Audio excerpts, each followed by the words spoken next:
অধ্যায় ১ তিন ধর্মের কেন্দ্রভূমি এক পবিত্র কিন্তু রক্তাক্ত ইতিহাস এই সেই ভূমি যাকে কেন্দ্র করে আবর্তিত হয়েছে মানব সভ্যতার সবচেয়ে প্রভাবশালী তিনটি ধর্ম হাজার বছর ধরে এখানে গড়ে উঠেছে সাম্রাজ্য ধ্বংস হয়েছে শহর আর রক্ত ঝরছে বিশ্বাসের টানে গত ৪,০০০ বছর ধরে এই ছোট ভূখণ্ডটি মানব ইতিহাসের সবচেয়ে বড় সংঘাত এবং সবচেয়ে গভীর বিশ্বাসের কেন্দ্রবিন্দু ইহুদিদের জন্য এটি তাদের পূর্বপুরুষের প্রতিশ্রুত ভূমি খ্রিস্টানদের জন্য যীশু খ্রিস্টের কর্মস্থল আর মুসলমানদের জন্য এটি বরকতময় আর্দুল আম্বিয়া বা নবীদের ভূমি এবং প্রথম কিবলা ইতিহাসে এই অঞ্চলটি কানান নামে পরিচিত ছিল আজ আমরা কোনো আবেগ নয় বরং ইতিহাসের নির্মহ আয়নায় দেখব এই অঞ্চলের ৪,০০০ বছরের বিবর্তন অধ্যায় ২ বনি ইসরায়েলের সূচনা ও প্রাথমিক পরীক্ষা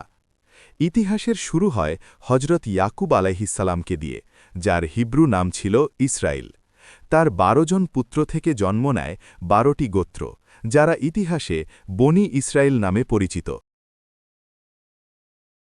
হে আমার পুত্রগণ আল্লাহ তোমাদের জন্য এই দিনকে মনোনীত করেছেন কিন্তু এই জাতির শুরুটাই ছিল অন্ধকার ভাইদের ষড়যন্ত্রে ইউসুফ আলাইহিসসালামকে কূপে ফেলে দেওয়া এবং পরবর্তীতে ইয়াকুব আলাইহিসসালামের অন্ধ হয়ে যাওয়া এই বিচ্ছেদ ছিল তাদের ইতিহাসের প্রথম ক্ষত এরপর খরা থেকে বাঁচতে তারা মিশরে আশ্রয় নেয় যা তাদের জন্য কয়েকশো বছরের দাসত্বের শৃঙ্খল নিয়ে আসে অধ্যায় ৩ দাসত্ব থেকে মুক্তি মুসা আলাইহিসসালামের নেতৃত্ব ফারাওদের দাসত্ব থেকে মুক্তি পেতে তাদের প্রয়োজন ছিল এক অলৌকিক নেতার হজরত মুসা আলাইহিসসালাম তাদের লোহিত সাগর পার করে নিয়ে এলেন প্রতিশ্রুত ভূমির সন্ধানে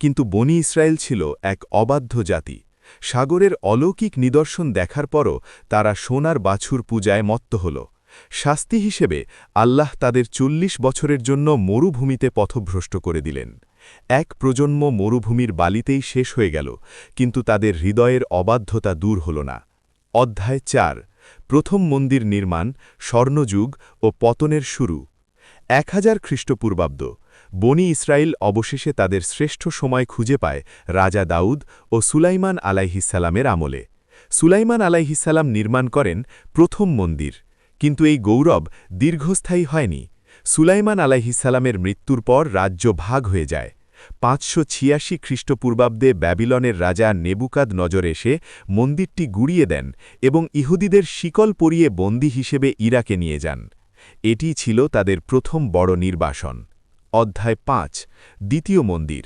জেরুবাব্বেল ও হেরোদের মন্দির ব্যাবিলনীয় নির্বাসন থেকে ফেরার পর ইহুদিরা পারস্যের সম্রাট সাইরাসের অনুমতিতে ৫১৬ খ্রিস্টপূর্বাব্দে প্রথম মন্দিরের ধ্বংসাবশেষের ওপর দ্বিতীয় মন্দিরটি পুনর্নির্মাণ শেষ করে এটি জেরুবাব্বেল নামক একজন প্রশাসকের তত্ত্বাবধানে নির্মিত হয়েছিল কিন্তু ৭০ খ্রিস্টাব্দে রোমানরা যখন আক্রমণ করে তখন জেরুজালেমে মানুষের মাংস খাওয়ার মতো ভয়াবহ দুর্ভিক্ষ দেখা যায় রোমানরা দ্বিতীয় মন্দিরটি ধ্বংস করে দেয় এবং কয়েক লক্ষ ইহুদিকে হত্যা করে টিকে থাকে কেবল ওয়েস্টার্ন ওয়াল রোমানরা এই ভূমির নাম বদলে রাখে প্যালেস্টাইন ইহুদিরা পরবর্তী ১৯০০ বছরের জন্য পৃথিবী জুড়ে যাযাবর হয়ে যায় তবে দ্বিতীয় মন্দিরের একটি দেওয়াল এখনও টিকে আছে যা ওয়েস্টার্ন ওয়াল নামে পরিচিত যা এখনও ইহুদিদের নিকট অত্যন্ত গুরুত্বপূর্ণ তারা মনে করে এখানেই তৃতীয় মন্দির নির্মাণ হবে অধ্যায় ৬ ইসলামী শাসন ও ক্রুসেডের সংঘাত খলিফা ওমর রাদিয়াল্লাহু আনহুয়ের নেতৃত্বে ইসলামী সম্প্রদায় ৬৩৮ খ্রিস্টাব্দে জেরুজালেম জয় করে উমাইয়া যুগ থেকেই জেরুজালেমে ইসলামী সভ্যতার বিকাশ ঘটে এবং এই সময়েই ডোম অফ দ্য রক নির্মিত হয়েছিল তবে ১০৯৯ সালে ইউরোপীয় ক্রুসেডাররা আল আকসা স্থানটি দখল করে নেয় এবং বিপুল সংখ্যক মুসলিম ও ইহুদিকে হত্যা করে কিন্তু প্রায় ১০০ বছর পর সুলতান সালাহুদ্দিন আইয়ুবী এই স্থানটি জয় করেন প্রায় ৪০০ বছর ধরে উত্তমানীয় সাম্রাজ্য জেরুজালেম শাসন করেছিল এবং এর সকল ধর্মের অধিবাসীরা সেখানে সম্প্রীতির সাথে বসবাস করত অধ্যায় ৭ ইউরোপের অপরাধ ও ইসরায়েলের জন্ম বিংশ শতাব্দীতে হিটলারের নাৎজি বাহিনী ৬০ লক্ষ ইহুদিকে হত্যা করে। এই ট্র্যাজেডি ইহুদিদের মনে নিজেদের রাষ্ট্র পাওয়ার তৃষ্ণা বাড়িয়ে দেয়। ব্রিটিশদের সহযোগিতায় ১৯৪৮ সালে জন্ম নেয় ইসরায়েল। দ্বিতীয় বিশ্বযুদ্ধে জার্মানি ও ইউরোপীয়রা ইহুদিদের ওপর যে অমানবিক হলোকাস্ট চালিয়েছিল তার দায় ছিল সম্পূর্ণ ইউরোপের।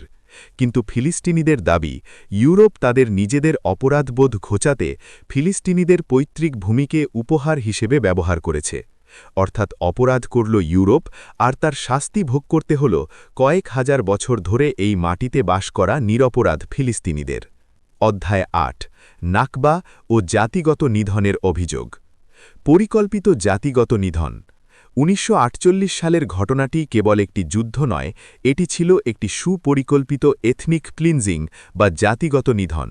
জায়নবাদী মিলিশিয়ারা ভয়াবহ গণহত্যা চালিয়ে ফিলিস্তিনিদের শেষ করে দিচ্ছে। নাকবা, শিকড় উপড়ানোর গল্প। নাকবা মানে শুধু ঘরবাড়ি হারানো নয়, এটি একটি জাতির পরিচয় মুছে ফেলার চেষ্টা। প্রায় ৭ লক্ষ ফিলিস্তিনি তাদের নিজের ঘর থেকে বন্দুকের মুখে বের হয়ে গেছে। তারা আজও সেই বাড়ির চাবি হাতছাড়া করেনি, এই আশায় যে একদিন তারা ফিরবে। মানচিত্র থেকে মুছে ফেলা। প্রায় ৫০০রও বেশি ফিলিস্তিনি গ্রামকে মাটির সাথে মিশিয়ে দেওয়া হয় এবং সেখানে কৃত্রিমভাবে ইসরায়েলি বসতি গড়ে ওঠে। অধ্যায় ৯, বর্তমান সংকট ও ভবিষ্যতের আশঙ্কা। আজ ২০২৬ সাল। সংঘাত এখন আর কেবল ভূমির নয়, এটি ধর্মেরও। কট্টরপন্থী ইহুদিরা আল আকসা ধ্বংস করে সেখানে তৃতীয় মন্দির গড়ার চক্রান্ত করছে। তাদের মতে এটি তাদের মসিহা বা মুক্তিদাতার আসার শর্ত। অন্যদিকে মুসলমানদের কাছে আল আকসা রক্ষা করা তাদের ঈমানের অংশ।